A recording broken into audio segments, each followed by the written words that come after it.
Assalamualaikum warahmatullahi wabarakatuh, Prof. Waalaikumsalam warahmatullahi wabarakatuh.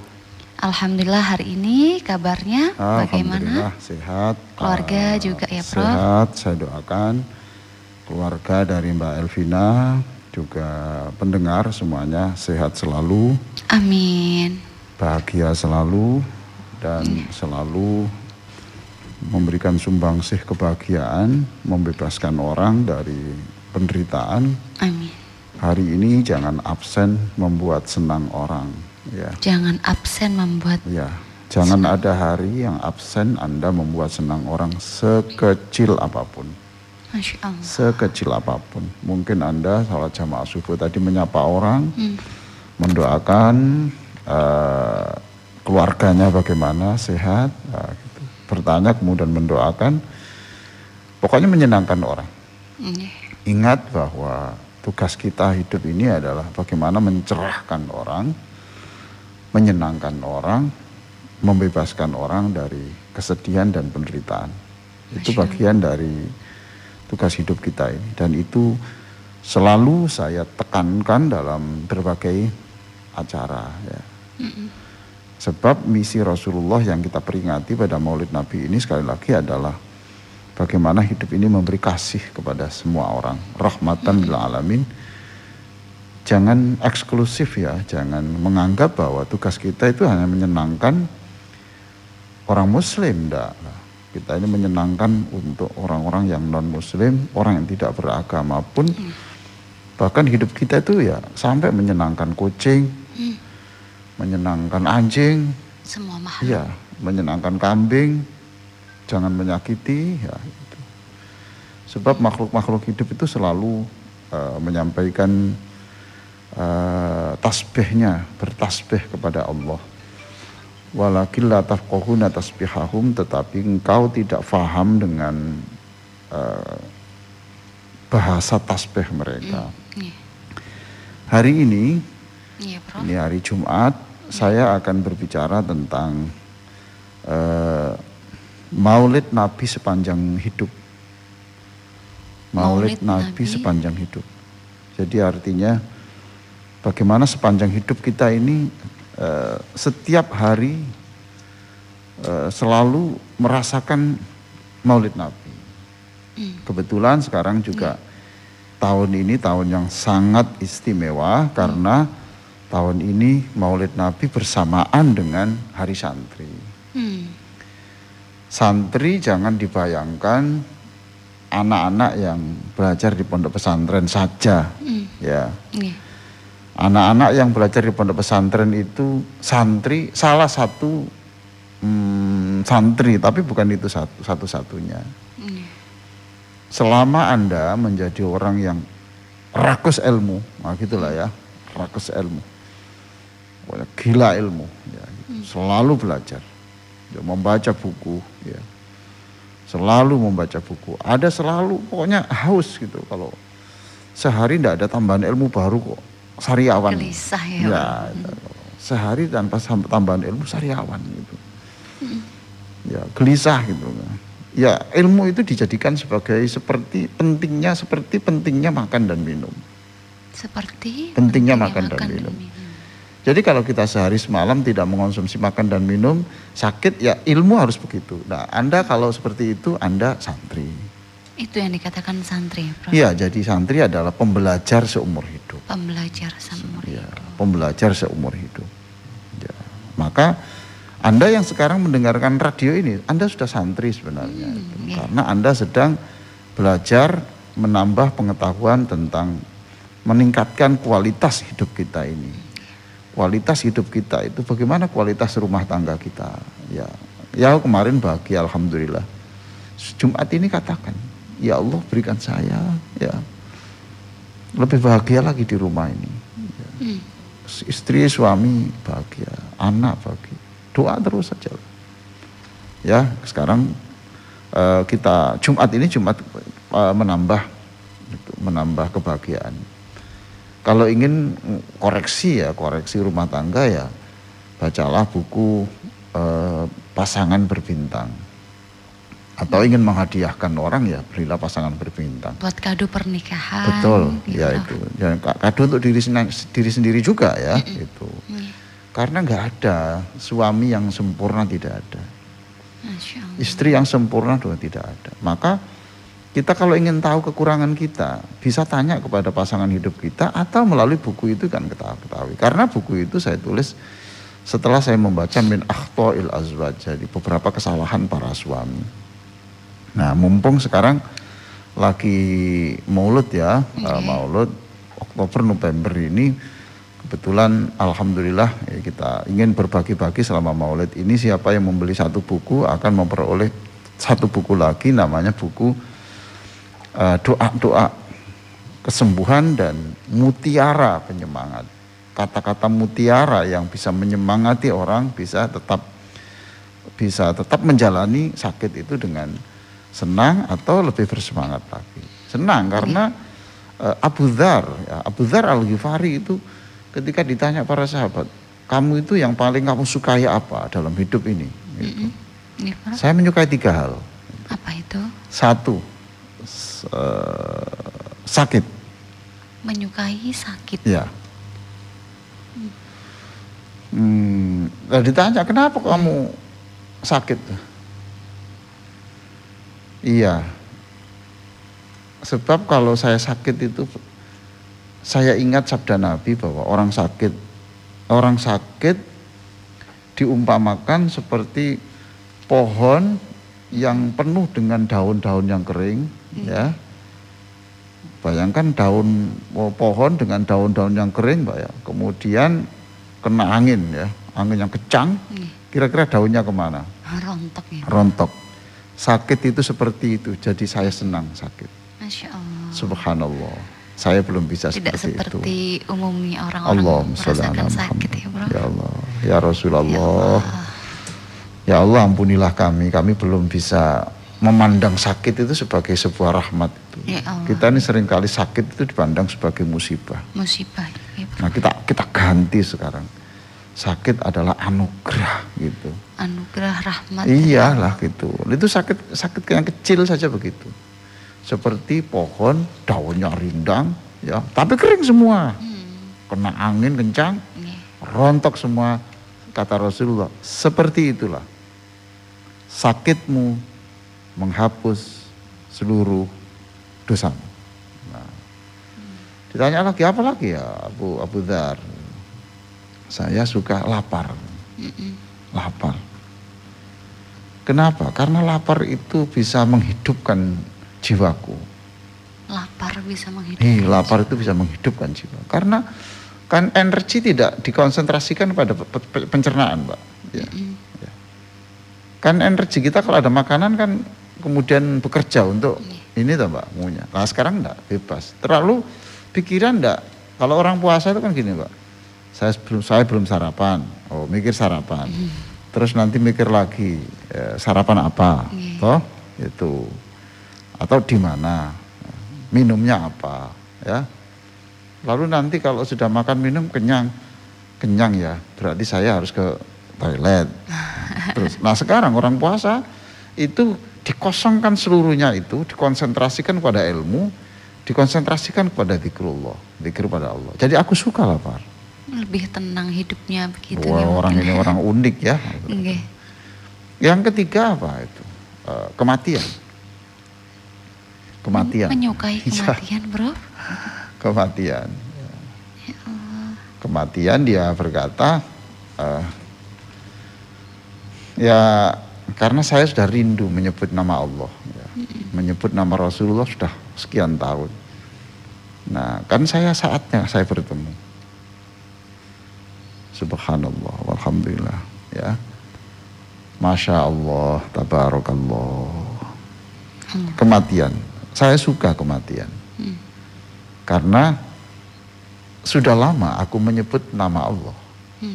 Sudah lama aku memanggil-manggil nama Rasulnya. Nah, sekarang ada saat di mana saya dipersilahkan untuk berjumpa keduanya. Adakah orang yang bercinta tidak senang dengan yang dicinta? Tidakkah orang pecinta, seorang pecinta itu tidak senang dibuatkan tanggal untuk pertemuan dengannya. Nah, gitu seperti itulah. Jadi sekali lagi santri itu adalah orang yang pembelajar terus. Semangat jadi belajar. Jadi Anda pun ya santri. Ya gitu. Santri tidak harus pakaiannya sarung lah. Tidak harus ya, Prof. Tidak. Sarung itu kan identitas fisik. Identitas fisik. Identitas fisik. Dan sarung juga tentu berbeda-beda tiap negara. Tetapi kalau identitas itu identitas keilmuan, identitas spiritnya, maka itu bisa di mana-mana. Jadi saya dulu pernah jadi imam di Mauritius, Afrika. Nah di sana orang Buddha, orang Hindu itu sarungan. Pakai sarung. Kalau orang Islam pakai celana, pakai jubah. Orang Muslimnya malah pakai celana. Iya, celana dan jubah. Kalau sarung itu rata-rata Hindu. Berbeda. Iya berbeda. Di sini kan sarung itu identitas santri. Makanya saya tidak menggunakan sarung sebagai identitas. Itu fisik toh. Dan itu mengecilkan definisi santri. Berarti ketika pakai sarung santri, lalu ketika ganti tidak santri gitu toh. Nah, itu ciri yang kedua. Jadi ciri yang pertama tadi apa itu, Mbak? Suka ilmu. Suka ilmu. Oke. Yang kedua itu mandiri. Yang kedua adalah mandiri. Itu dikatakan santri, Prof. Ya, karena mandiri itu ajaran dari pondok-pondok pesantren itu kemandirian. Kemandirian toh. Oh, selama di pondok ditinggal bapaknya, ibunya dipisahkan toh. Dipisahkan dengan nangis, subhanallah nangis sampai sakit dimasukkan rumah sakit, kembalikan lagi ke pondok, sakit lagi, subhanallah. Ada yang kemudian bilang saya mau di pondok asalkan saya itu dijenguk setiap hari. Padahal anaknya itu di Jombang, bapaknya dosen ITS. Itu 2 tahun itu tiap hari itu menjenguk. Setiap hari? Tiap hari. Menjenguk tiap hari. Jadi dari kerja langsung sana. Karena janjinya kalau saya mau kalau dijemput, dijenguk. Gitu. Setiap hari? Ya sekitar 2 tahun. Ya Allah. Subhanallah, namanya pengorbanan orang tua supaya anaknya punya ilmu. Nah itu mandiri, kemudian setelah itu kemudian dia mandiri, mandi sendiri, ya makan sendiri, cuci piring sendiri, cuci baju sendiri dan seterusnya mandiri. Gitu. Maka kemandirian itu menjadi identitas santri.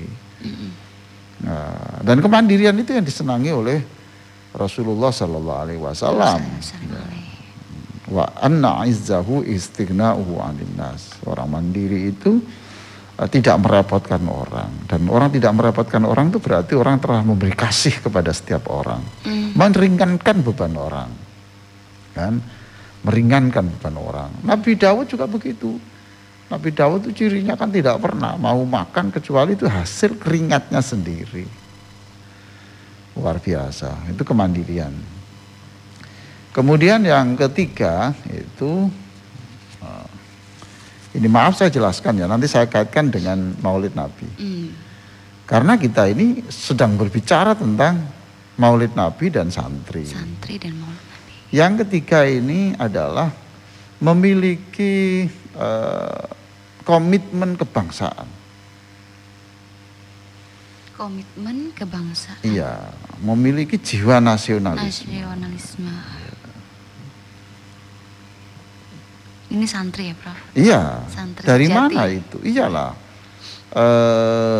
Kita lihat mengapa hari santri ini dibuat hari santri di Indonesia ini kan karena kita ingat toh, Mbak, bahwa salah satu pilar kemerdekaan ini adalah santri toh. Para ulama. Iya, ya ulama dan para santri. Ulama dan para santri. Maka hari santri itu ditetapkan pada saat ketika para santri itu bergerak untuk memerdekakan dalam proses. Tidak hanya santri ya, itu jangan salah paham. Orang-orang non muslim juga banyak yang berjasa di dalam kemerdekaan ini, jangan dinafikan loh. Ya, orang non muslim apa Hindu atau Kristen atau Buddha itu ada juga yang berperan, bukan satu-satunya gitu. Nah, kemudian mereka memberikan fatwa dan semangat untuk bela negara. Bela negara. Ya, itu identitas santri. Itu identitas santri. Makanya tentu mereka ini, para kiai dan para santri ini berkiblat kepada doanya Nabi Ibrahim alaihissalam. Kepada doa Nabi Ibrahim. Ya, doanya Nabi Ibrahim alaihissalam. Nabi kita ini berdoa, Rabbi ja'al hadha baladan amina. Rabbi ja'al hadha baladan amina. Wahai Tuhan, ij'al hadha, jadikan Mekah ini baladan amina, negara yang aman. Loh, Mbak. Jadi keamanan itu menjadi bagian dari yang dipikirkan. Dia hati-hati sekali melakukan apapun, ya, berbicara apapun yang sampai merobek keutuhan negara ini. Identitas. Itu identitas santri menurut saya. Ya salah ya enggak apa-apa, Mbak. Salah juga enggak apa-apa, ini pendapat kok. Pendapat gitu. Enggak apa-apa. Saya siapa yang jamin bahwa Ali itu selalu benar. Tetapi berdasarkan sejarah, berdasarkan perspektif beberapa ayat-ayat Al-Qur'an tentang begini toh. Keturunan Nabi Ibrahim. Nah, kita kan memanggil Nabi Ibrahim terus. Wa barik ala Ibrahim wa ala ali Ibrahim. Kama shallaita ala Ibrahim wa ala ali Ibrahim itu toh. Nah, itu ciri-ciri santri menurut saya begitu. Jadi satu, rakus ilmu. Gitulah pokoknya itu. Ilmu itu seperti makan dan minum butuhnya. Nah, kalau Anda begitu cepat pinter. Cepat pinter karena ada buku ini. Saya selalu menyediakan setiap hari saya pasti baca buku. Pasti baca buku. Karena dari buku itu saya memperoleh sesuatu yang baru. Nah, sesuatu yang baru itu kemudian saya teramanai oleh Allah untuk menyampaikan pada orang lain. Tidak bisa digantikan dengan sebuah gadget ya, Bro? Iya, tidak bisa. Saya kira gitu. Jadi tiap hari harus berdampak ilmu. Kalau saya melihat di handphone ya, ada umpamanya ada ini, ada itu, ya itu bagus, enggak apa-apa. Kemudian saya cari bukunya, gitu. Cari ayatnya, cari hadisnya, supaya saya nanti bicara itu berdasarkan HP, enggak toh. Berdasarkan WhatsApp yang gitu. Enggak. Tapi berdasarkan yang sudah saya lacak di buku-buku itu. Itu santri, inilah hari santri, maka dengan peringatan hari santri, maka kita mengapresiasi pemerintah yang telah memberikan hari santri, yang itu berarti menyemangati kita untuk belajar. Satu, belajar, menyemangati untuk mandiri. Jangan bergantung lah pada orang. Saya mengapresiasi para istri yang mulai sekarang jual OT-OT, beritahu saya Pak sekarang buka OT-OT. Ya, sehingga saya kalau memberi mak saya, bibik saya tidak minta suami. Wah, yes, you are right. Benar itu. Mandiri, ya gitu.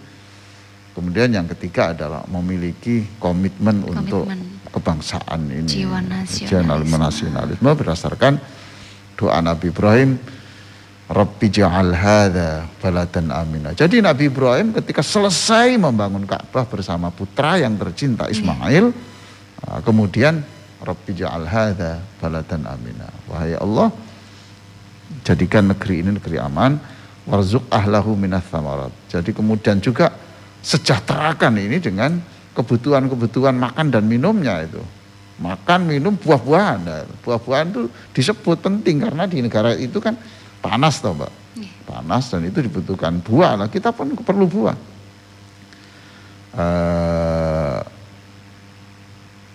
Mungkin kita lupa kadang-kadang ya sehari tidak makan buah itu ya. Ya buah apa saja kalau tidak ada ya keres kan tidak apa-apa toh, Mbak. Ya. Buah keres. Buah keres itu cari itu nanti keres atau apa yang murah-murah lah, pepaya atau apa. Kalau mah tidak punya duit ya cari yang pepaya yang agak busuk, Mbak ya. Tapi nanti yang busuk dibuang, kemudian yang masih utuh diambil. Ya, saya ini mengajak untuk bagaimana jangan sampai soal kemiskinan itu kemudian mengurangi kesehatan kita. Gitu. Tetap diusahakan. Ya, itulah ciri-ciri santri ya. Saya doakan Anda semuanya keluarga Anda semuanya tetap menjadi santri seumur hidup.